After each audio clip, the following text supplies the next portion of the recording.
السلام علیکم پاکستان، حمید نقیبی آپ کی خدمت میں حاضر ہے۔ قدرت کا انتقام انتہائی خوفناک ہوتا ہے۔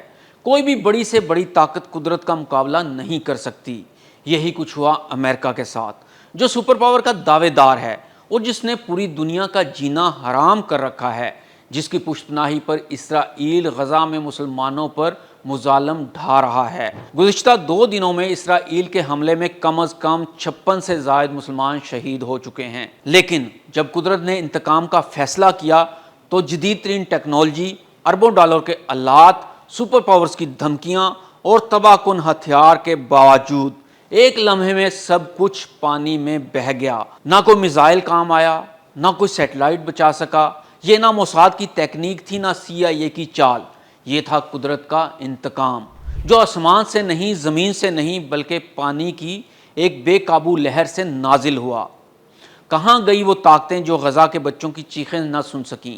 کہاں گئیں وہ حکومتیں جو اسرائیل کے ظلم پر خاموش رہیں؟ کیا یہ محض اتفاق ہے یا انصاف کی پہلی قسط؟ امریکہ کے دل میں آیا ایک ایسا سیلاب جس نے دنیا کو ہلا کر رکھ دیا۔ ہزاروں گھر، سینکڑوں گاڑیاں، معصوم بچیاں اور اربوں کی معیشت، سب کچھ تباہ ہو گیا۔ قدرت نے وہ کر دکھایا جو دنیا کی کوئی فوج نہ کر سکی۔ ویڈیو کو آخر تک ضرور دیکھیے گا، کیونکہ ہم آپ کو بتائیں گے کون کون سے علاقے صفحہ ہستی سے مٹ گئے، کتنے لوگ اپنی جان سے گئے اور یہ سب کب اور کیسے ہوا۔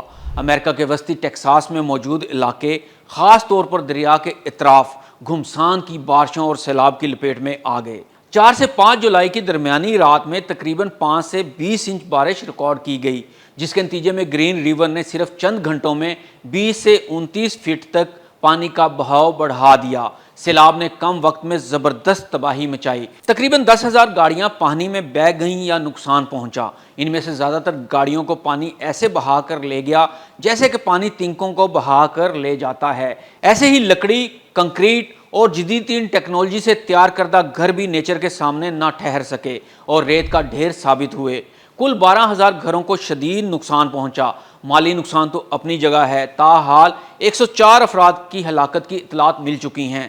بجلی کا نظام درہم برہم اور انٹرنیٹ بھی شدید متاثر ہوا ہے۔ تقریباً 18 سے 20 ارب ڈالر کا نقصان ہو چکا ہے، لیکن خطرہ ابھی بھی ٹلا نہیں۔ ابھی بھی نیچر کا مزید خوفناک ہونے کا خدشہ موجود ہے اور ایک بڑے پیمانے پر سیلاب متوقع ہے۔ اب بھی شدید بارشوں کا امکان ہے، خاص طور پر سینٹرل ٹیکساس اور کنٹری ہل میں۔ ابھی بھی یہ خطرہ فلیش فلڈ واچ کے تحت برقرار ہے۔ تو یہ تھی قدرت کی وہ غضبناک جھلک جو صرف پانی کی ایک بے قابو لہر سے نازل ہوئی۔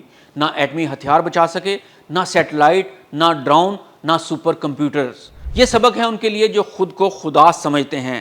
دنیا کا سب سے طاقتور ملک ایک لمحے میں بے بس ہو گیا، اور ہمیں یاد رکھنا چاہیے کہ جب مظلوم کی آہ آسمان چیرتی ہے تو زمین بھی چیخ اٹھتی ہے، اور پھر قدرت حساب چکاتی ہے، بے آواز لیکن بے رحم۔